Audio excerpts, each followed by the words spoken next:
दोस्तों नमस्कार। आपके अपने चैनल घटना चक्र नॉलेज पर आप सभी लोगों का बहुत बहुत स्वागत है इस भारतीय संविधान की क्लास में, जिसमें हम घटना चक्र पूर्वावलोकन के पिछले वर्षों में पूछे हुए प्रश्नों पर चर्चा करते हैं। तो देखते हैं यहाँ पर डेली बेस पर हम 50 महत्वपूर्ण प्रश्न आप सभी लोगों के लिए लेकर आज भी उपस्थित हैं। हम यहाँ पर 50 महत्वपूर्ण प्रश्नों पर जो आने वाली सभी परीक्षाओं के लिए बहुत ही महत्वपूर्ण होंगे, यह प्रीवियस ईयर क्वेश्चन। और आज का टॉपिक है हमारा केंद्र राज्य संबंध। और अभी तक जिसने भी पिछली क्लासों को नहीं देखा है तो वह चैनल पर जाकर इन सभी की प्लेलिस्ट बना दी गई है, वहाँ पर आप सभी लोग एक साथ में इन सभी को देख सकते हैं और अपने एग्ज़ाम की तैयारी को मजबूत कर सकते हैं। तो शुरुआत करेंगे हम पहले प्रश्न से। आज का पहला प्रश्न है, भारत के केंद्र राज्य संबंध प्रभावित होते हैं। किससे प्रभावित होते हैं? तो देखते हैं यहाँ पर हम नंबर 1 दिया गया है संविधान के प्रावधानों से। नंबर 2 दिया गया है नियोजन प्रक्रिया से। नंबर 3 राजनीतिक हितों के अंतर विरोध से। नंबर 4 हुक्म चलाने की इच्छा प्रबलता से। तो भारत के केंद्र राज्य संबंध प्रभावित होते हैं संविधान के प्रावधानों से, बिल्कुल सही है। तो एक तो हमारा राइट हो जाएगा, एक यहाँ नहीं है तो बिल्कुल यह गलत होगा ऑप्शन। एक यहाँ नहीं है, यह भी गलत हो जाएगा। तो बचे हमारे पास दो, देखते हैं इनमें से नियोजन प्रक्रिया से, तो यह भी हमारा राइट है।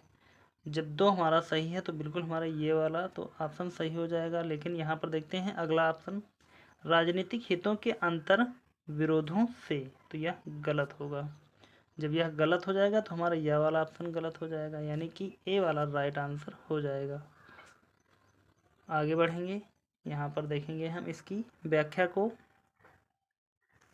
तो आप लोग स्किप मत करें इस क्लास को, क्योंकि यह क्लास ही बहुत ही महत्वपूर्ण है। और जहाँ पर आवश्यकता होगी हम प्रश्न को पहले पढ़ेंगे, उसके बाद में ऑप्शन लगाएंगे, उसके बाद में उसका सल्यूशन भी देखेंगे, ताकि हमारा 100% हर एक क्वेश्चन पूरा क्लियर हो जाए और बार बार पढ़ने की आवश्यकता ना पड़े। तो अंत तक इसको स्किप मत करिए और पूरी क्लास लेकर आप हमें कमेंट करके ज़रूर बताना कि आपको यह क्लास कैसी लगी।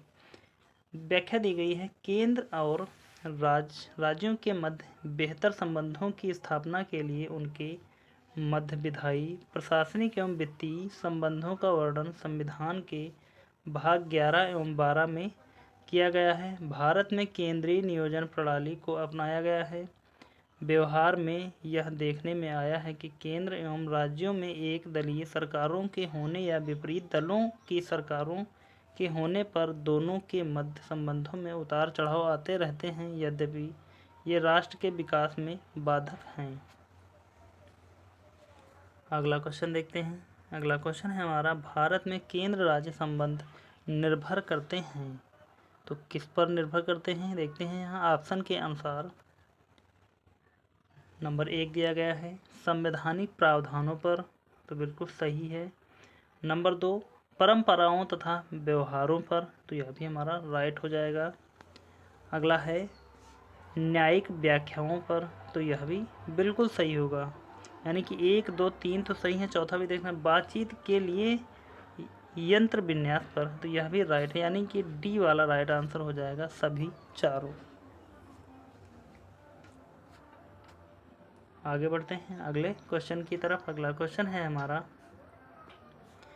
एक संघीय राज्य व्यवस्था में सम्मिलित है।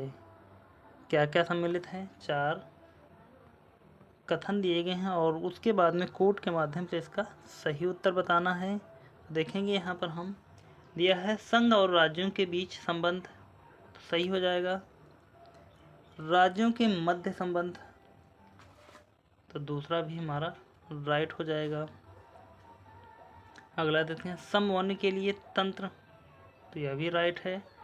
विवादों को सुलझाने के लिए तंत्र, तो यह भी राइट है, यानी कि ए वाला यहाँ भी राइट आंसर हो जाएगा।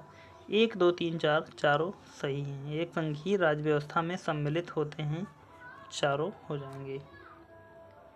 अगला क्वेश्चन देखते हैं। केंद्र राज्य संबंधों को विशेष रूप से किस प्रसंग में म्युनिसिपल संबंध कहा गया है? ए, विधायन के क्षेत्र में राज्य पर केंद्र के नियंत्रण के प्रसंग में। बी, वित्तीय मामलों में राज्य पर केंद्र के नियंत्रण के प्रसंग में। सी, प्रशासनिक क्षेत्र में राज्य पर केंद्र के नियंत्रण के प्रसंग में। डी, योजना प्रक्रम में राज्य पर केंद्र के नियंत्रण प्रसंग में। चारों ऑप्शनों में से इसका राइट आंसर देखें तो हो जाएगा हमारा डी, योजना प्रक्रम में राज्य पर केंद्र के नियंत्रण के प्रसंग में। व्याख्या देखते हैं इसकी यहाँ पर। म्युनिसिपल संबंध का आशय सरकार की सभी चारों यानी कि केंद्र, राज्य, स्थानीय आदि में आपसी भागीदारी और परस्पर सहयोग से है। भारत में पंचायती राज अधिनियम लागू होने के बाद स्थानीय विकास के लिए योजना निर्माण, वित्तीय स्वायत्त तथा संसाधनों के संग्रह एवं प्रबंधन में केंद्र, राज्य तथा स्थानीय निकायों यानी कि सभी की भागीदारी सुनिश्चित की गई है। इससे योजना निर्माण में राज्यों पर केंद्र का नियंत्रण अत्यंत सीमित हो गया तथा केंद्र राज्य संबंधों में नया आयाम जुड़ा।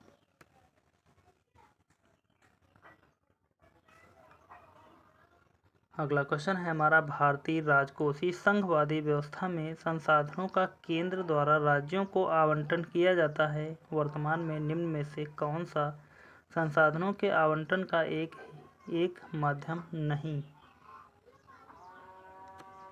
ए, सहायक अनुदान। बी, केंद्र प्रायोजित योजनाएं। सी, गाडगिल सूत्र के अंतर्गत योजना कार्यान्वयन के लिए स्थानांतरण। डी, कर सहभाजन।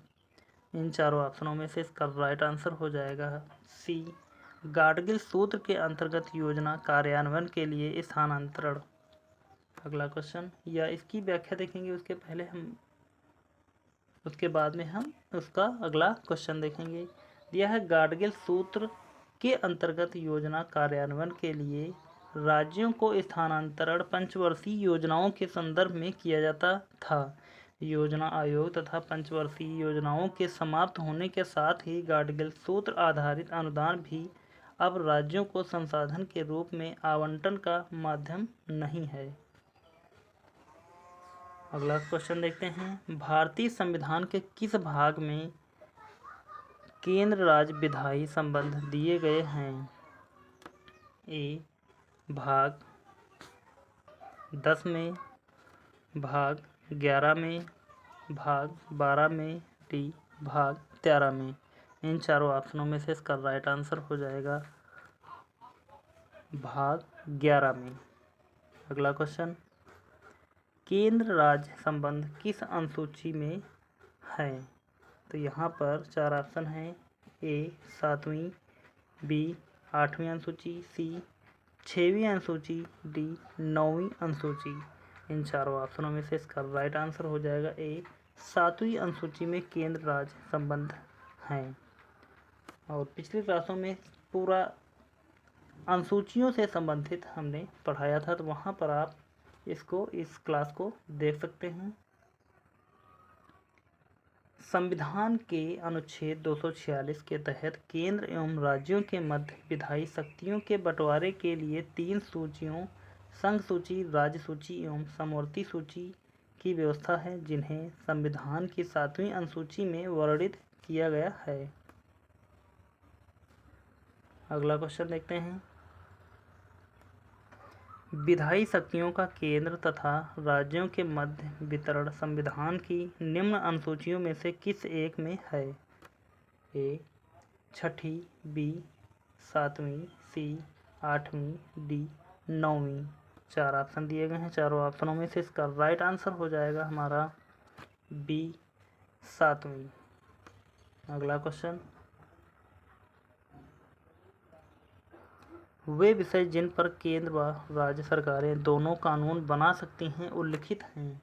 ए, संघ सूची में, बी, राज्य सूची में, सी, समवर्ती सूची में, डी, अवशिष्ट सूची में। इन चारों ऑप्शनों में से इसका राइट आंसर देखें तो हो जाएगा हमारा सी, समवर्ती सूची में। व्याख्या देखेंगे यहाँ पर इसकी हम। दिया है समवर्ती सूची पर संघ और राज्य दोनों कानून बना सकते हैं, परंतु यदि संघ व राज्य के कानून में अंतर विरोध होता है तो संघ का कानून मान्य होगा।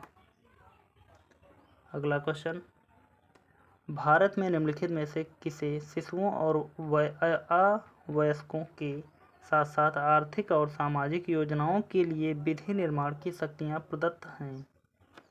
ए, केवल केंद्रीय सरकार को, बी, केवल राज्य सरकार को, सी, केंद्र एवं राज्य दोनों सरकारों को, डी, केवल स्थानीय सरकारों को। 4 ऑप्शन दिए गए हैं। चारों ऑप्शनों में से इसका राइट आंसर हो जाएगा सी, केंद्र एवं राज्य दोनों सरकारों को।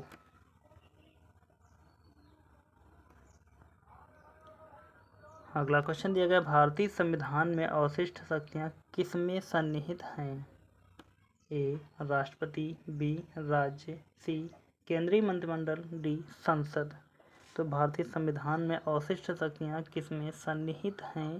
तो इसका राइट आंसर हो जाएगा डी, संसद में सन्निहित हैं। व्याख्या देखेंगे यहाँ पर इसकी हम। संविधान के अनुच्छेद 248(1) के अनुसार संसद को किसी ऐसे विषय के संबंध में जो समवर्ती सूची या राज्य सूची में प्रगणित नहीं है विधि बनाने की अनन्य शक्ति, जबकि पूर्णतः संघीय व्यवस्था में अवशिष्ट विधायी शक्तियां प्रायः राज्यों को प्रदान की जाती हैं, जैसे कि संयुक्त राज्य अमेरिका की संघीय प्रणाली में अवशिष्ट विधायी शक्तियां राज्यों को सौंपी गई हैं। आगे देखते हैं अगला क्वेश्चन।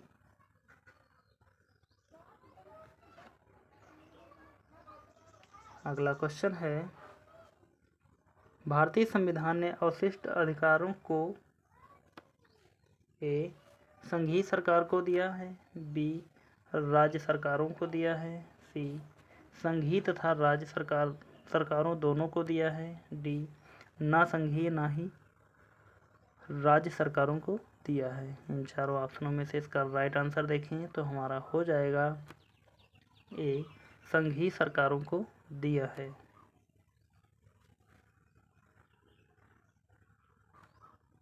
अगला क्वेश्चन दिया गया है, भारतीय संविधान का अनुच्छेद 249 संबंधित है? ए, राष्ट्रपति की आपातकालीन शक्तियों से, बी, लोकसभा के विघटन से, सी, संसद की प्रशासनिक शक्तियों से, डी, राज्य सूची के विषयों के संबंध में संसद की विधायी शक्तियों से। इन चारों ऑप्शनों में से इसका राइट आंसर देखें तो हो जाएगा हमारा डी, राज्य सूची के विषयों के संबंध में संसद की विधायी शक्तियों से। अगला क्वेश्चन, अनुच्छेद 249 के खंड 1 के अंतर्गत पारित प्रस्ताव निम्नलिखित में से किससे अधिक समय के लिए प्रवृत्त नहीं रहेगा? ए, 1 माह, बी, 3 माह, सी, 6 माह, डी, 1 वर्ष। इन चारों ऑप्शनों में से इसका राइट आंसर हो जाएगा डी, 1 वर्ष। अगला क्वेश्चन है, राज्यसभा द्वारा संविधान के अनुच्छेद 249 के अंतर्गत पारित संकल्प जिसके द्वारा संसद को राज्य सूची के विषय पर राष्ट्रीय हित में विधि निर्मित करने का अधिकार दिया गया हो, प्रवृत्त रहेगा? ए, 6 मास से अधिक नहीं, बी, 2 वर्ष से अधिक नहीं, सी, 1 वर्ष से अधिक नहीं, डी, असीमित काल तक। इन चारों ऑप्शनों में से इसका राइट आंसर हो जाएगा सी, 1 वर्ष से अधिक नहीं।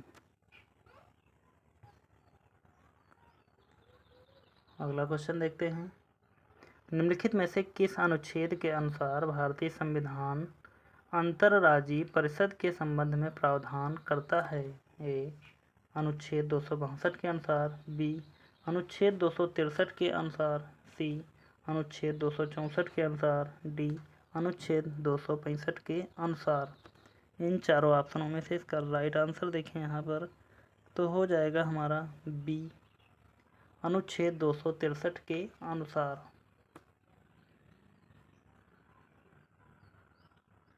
अगला क्वेश्चन देखते हैं, एक अंतर्राज्यीय परिषद की स्थापना की जा सकती है? ए, संसद द्वारा, बी, राष्ट्रपति द्वारा, सी, राष्ट्रीय विकास परिषद द्वारा, डी क्षेत्रीय परिषद द्वारा। इन चारों ऑप्शनों में से इसका राइट आंसर देखें तो हो जाएगा हमारा बी राष्ट्रपति द्वारा।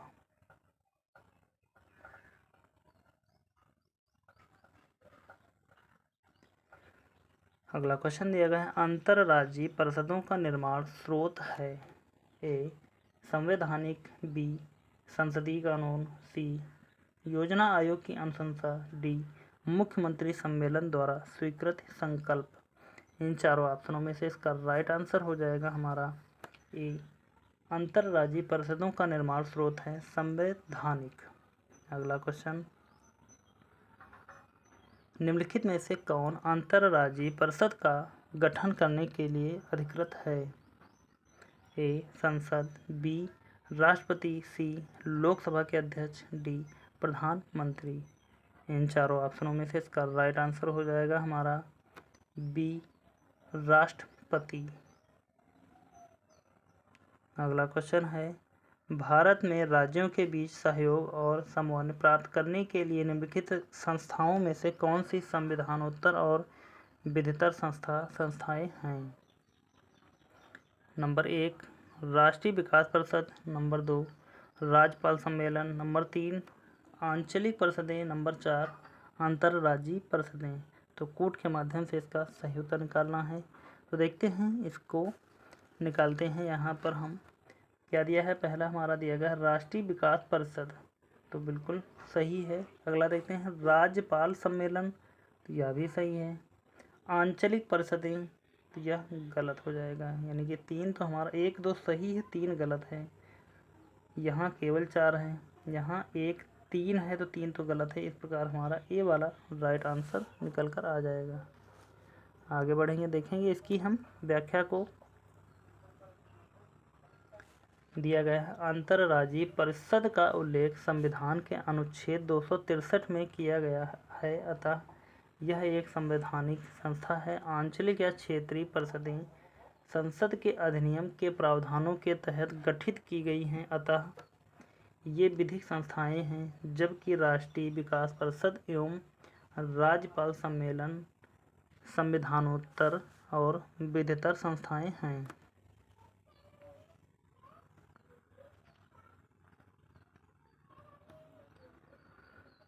क्षेत्रीय परिषदों का सृजन हुआ है। ए संविधान द्वारा, बी संसदीय कानून द्वारा, सी सरकारी संकल्प द्वारा, डी राष्ट्रीय विकास परिषद द्वारा। इन चारों ऑप्शनों में से इसका राइट आंसर हो जाएगा हमारा बी संसदीय कानून द्वारा।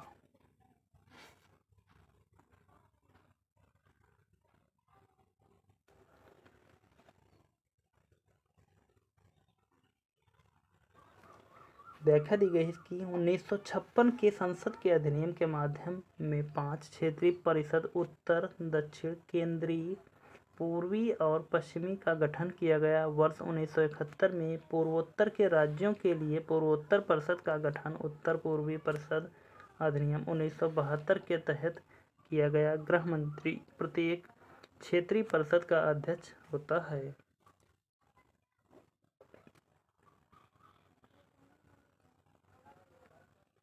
अगला क्वेश्चन दिया गया है, निम्नलिखित में से कौन सा एक क्षेत्रीय परिषदों का लक्षण नहीं है। ए यह एक संवैधानिक संस्था है, बी 5 क्षेत्रीय परिषदों की स्थापना राज्यों के पुनर्गठन अधिनियम 1956 के अंतर्गत की गई है, सी यद्यपि चंडीगढ़ राज्य नहीं है फिर भी एक क्षेत्रीय परिषद में शामिल किया गया है, डी यह एक परामर्शदात्री संस्था है। इन चारों ऑप्शनों में से इसका राइट आंसर हो जाएगा हमारा ए यह एक संवैधानिक संस्था है। अगला क्वेश्चन है, झारखंड क्षेत्र स्वायत्त परिषद का गठन कब हुआ। 4 ऑप्शन देखें। ए 8 अगस्त 1993, बी 8 अगस्त 1994, सी 8 अगस्त 1995, डी 8 अगस्त 1996। इन चारों ऑप्शनों में से इसका राइट आंसर हो जाएगा सी 8 अगस्त 1995 को झारखंड क्षेत्र स्वायत्त परिषद का गठन हुआ था। अगला क्वेश्चन है हमारा, निम्न में से कौन सा एक सही सुमेलित नहीं है? ए, अंतर्राज्यीय पानी के झगड़ों के केंद्रीय संसद के अधिनिर्णय की शक्ति भारतीय संविधान का अनुच्छेद 262। बी, अंतर्राज्यीय जल विवाद अधिनियम 1956। सी, नदी बोर्ड्स एक्ट 1970। डी, राष्ट्रीय जल नीति 1987। इन चारों ऑप्शनों में से इसका राइट आंसर हो जाएगा सी, नदी बोर्ड एक्ट 1970। अगला क्वेश्चन है, सरकारिया आयोग निम्नलिखित संबंधों में से किसकी समीक्षा हेतु स्थापित किया गया था? ए, प्रधानमंत्री तथा राष्ट्रपति के मध्य। बी, विधायिका तथा कार्यपालिका के मध्य। सी, केंद्र तथा राज्यों के मध्य। डी, कार्यपालिका तथा न्यायपालिका के मध्य। इन चारों ऑप्शनों में से इसका राइट आंसर हो जाएगा सी, केंद्र तथा राज्यों के मध्य। अगला क्वेश्चन देखते हैं, निम्नलिखित में से कौन सरकारिया आयोग का सदस्य था? ए, वी शंकर। बी, के हनुमंतಯ್ಯ। सी, डॉक्टर एस.आर. सेन। डी, ओ.वी. अलगेसन। इन चारों ऑप्शनों में से इसका राइट आंसर होगा हमारा सी, डॉक्टर एस.आर. सेन। अगला क्वेश्चन देखते हैं, निम्न में से किस वर्ष सरकारिया आयोग, जिसे केंद्र राज्य संबंधों में परिवर्तन की संस्तुति का अधिकार दिया गया था, ने अपना प्रतिवेदन जमा किया था? ए, 1983। बी, 1984। सी, 1985। डी, 1987। ई, उपरोक्त में से कोई नहीं या उपरोक्त में से एक से अधिक। इन चारों ऑप्शनों में से इसका राइट आंसर हो जाएगा ई, उपरोक्त में से कोई नहीं या उपरोक्त में से एक से अधिक।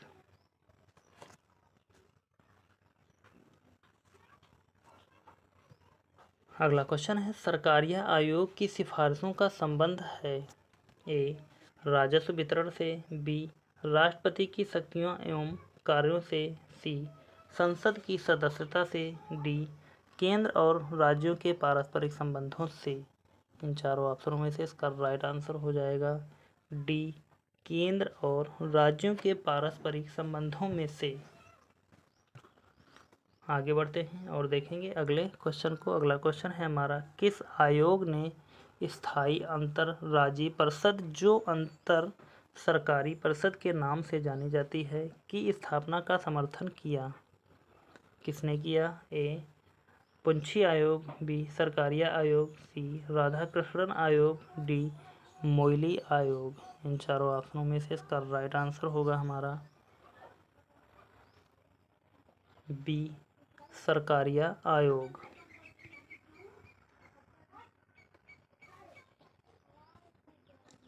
अगला क्वेश्चन दिया गया है, निम्नलिखित में से कौन से आयोग समिति की सिफारिश पर भारत में अंतर्राज्य परिषद की स्थापना की गई? ए, पुंछी आयोग। बी, राजमन्नार समिति। सी, कोठारी समिति। डी, सरकारिया आयोग। इन चारों ऑप्शनों में से इसका राइट आंसर हो जाएगा डी, सरकारिया आयोग।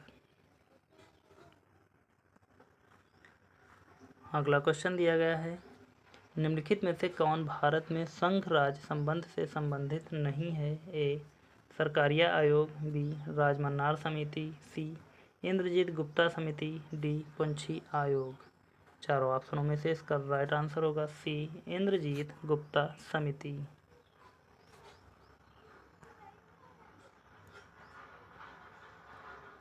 अगला क्वेश्चन है, नीचे दो वक्तव्य दिए गए हैं, कथन और कारण के रूप में। कथन दिया गया है, केंद्र राज्य संबंधों पर पुनर्विचार की मांगें बढ़ती रही हैं। तो कथन के अनुसार देखें यहाँ पर हम, तो यह हमारा कथन तो बिल्कुल सही है। राज्य कारण देखते हैं, राज्यों के पास विकास कार्यों के लिए पर्याप्त साधन नहीं हैं, तो बिल्कुल यह भी सही है। और राज्यों के पास विकास कार्यों के लिए पर्याप्त साधन नहीं है, इसलिए केंद्र राज्य संबंधों पर पुनर्विचार की मांगें बढ़ती रही हैं। तो आप पहले कारण पढ़ें और उसके बाद में इसलिए लगाकर कि और कथन पढ़ते हैं तब आपको यह पता चलता है कि यह मैच कर रहा है या नहीं, और इसका सलूशन हम बहुत ही आसानी से निकाल सकते हैं। तो साफ साफ कह रहा है कि राज्यों के पास विकास कार्यों के लिए पर्याप्त साधन नहीं है, इसलिए केंद्र राज्य संबंधों पर पुनर्विचार की मांगें बढ़ती रही हैं। तो इस प्रकार राइट आंसर ए वाला हो जाएगा हमारा। आप भी जब भी कोई कोट वाला ऐसा ऑप्शन या ऐसा प्रश्न मिले तो आप इसी प्रकार सॉल्व करने की कोशिश करें, तो बहुत ही आसानी से आप सॉल्व कर सकते हैं। अगला क्वेश्चन दिया गया है, भारत के संविधान के निम्नलिखित अनुच्छेदों में से किसके अनुसार प्रत्येक राज्य की कार्यपालिका शक्ति का इस प्रकार प्रयोग किया जाएगा जिससे संघ की कार्यपालिका शक्ति के प्रयोग में कोई अड़चन न हो या उस पर कोई प्रतिकूल प्रभाव न पड़े। 4 ऑप्शन दिए गए हैं। ए अनुच्छेद 257, बी अनुच्छेद 258, सी अनुच्छेद 355, डी अनुच्छेद 356। चारों ऑप्शनों में से इसका राइट आंसर हो जाएगा हमारा ए अनुच्छेद 257।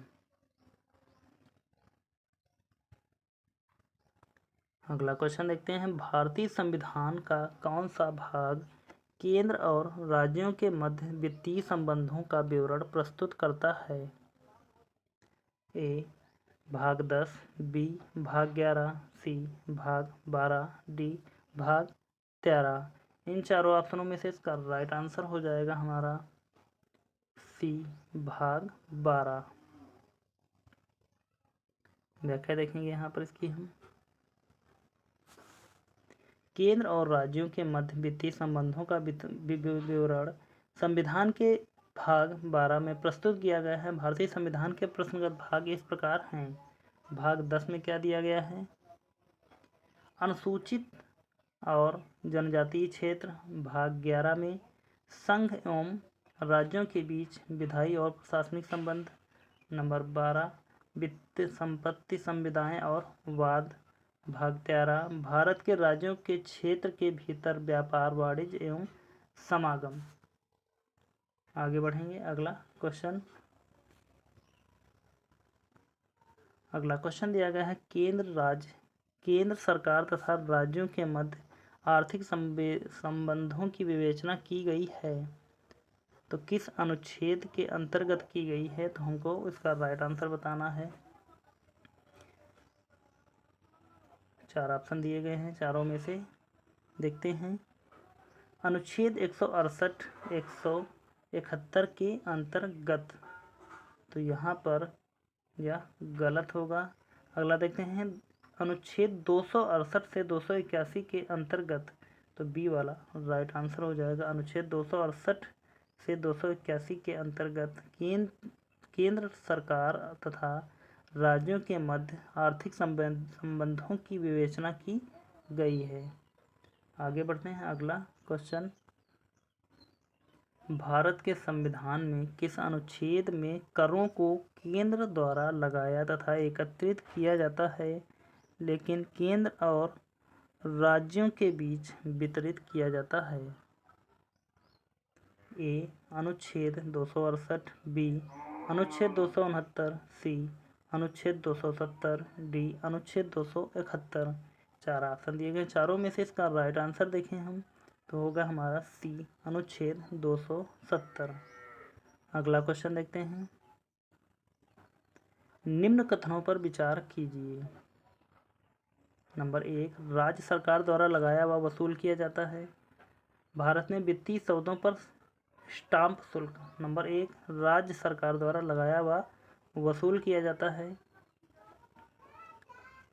नंबर 2 देखते हैं, का यानी कि भारत में वित्तीय सौदों पर स्टाम्प शुल्क का विनियोजन संघ सरकार द्वारा किया जाता है।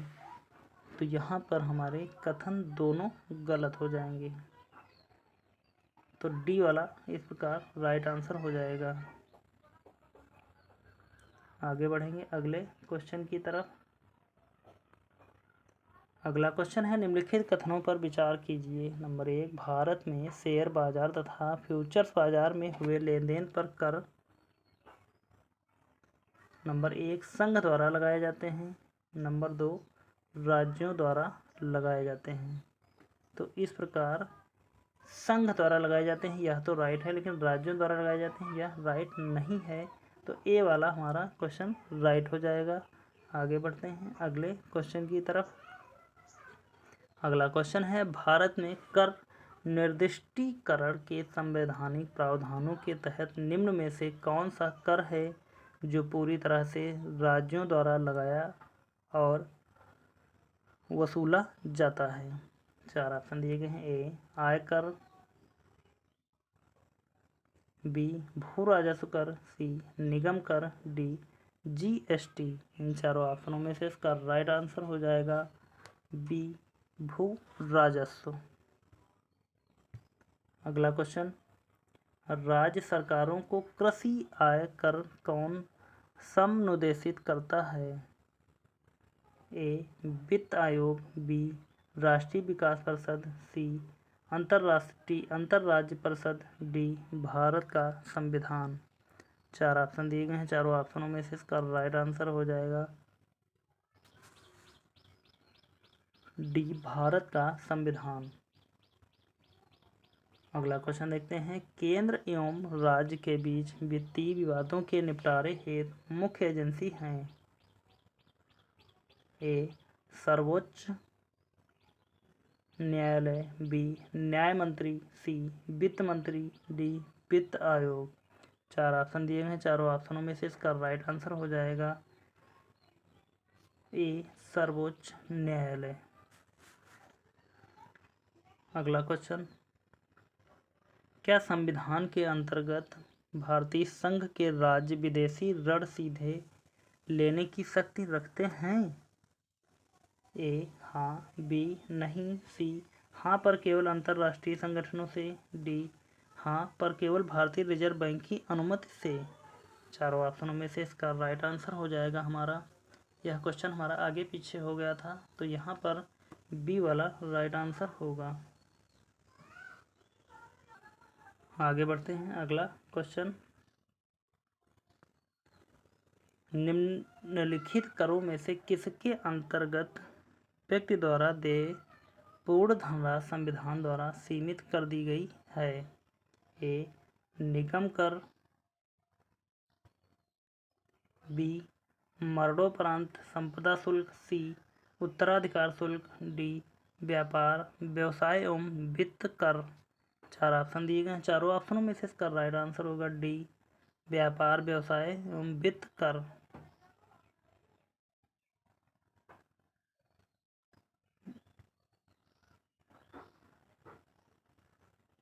अगला क्वेश्चन दिया गया है हमारा, भारतीय संविधान के निम्नलिखित किस या किन अनुच्छेद या अनुच्छेदों द्वारा अंतर्राज्यीय व्यापार एवं व्यवसाय की स्वतंत्रता प्रदान की गई है। 4 ऑप्शन हैं। 19(1) डी 1 डी ई, बी 301, सी 301 से 307, डी उपयुक्त सभी। इन चारों ऑप्शनों में से इसका राइट आंसर हो जाएगा हमारा बी अनुच्छेद 301 में भारतीय संविधान के अनुच्छेद में द्वारा अंतर्राज्यीय व्यापार एवं व्यवसाय की स्वतंत्रता प्रदान की गई है।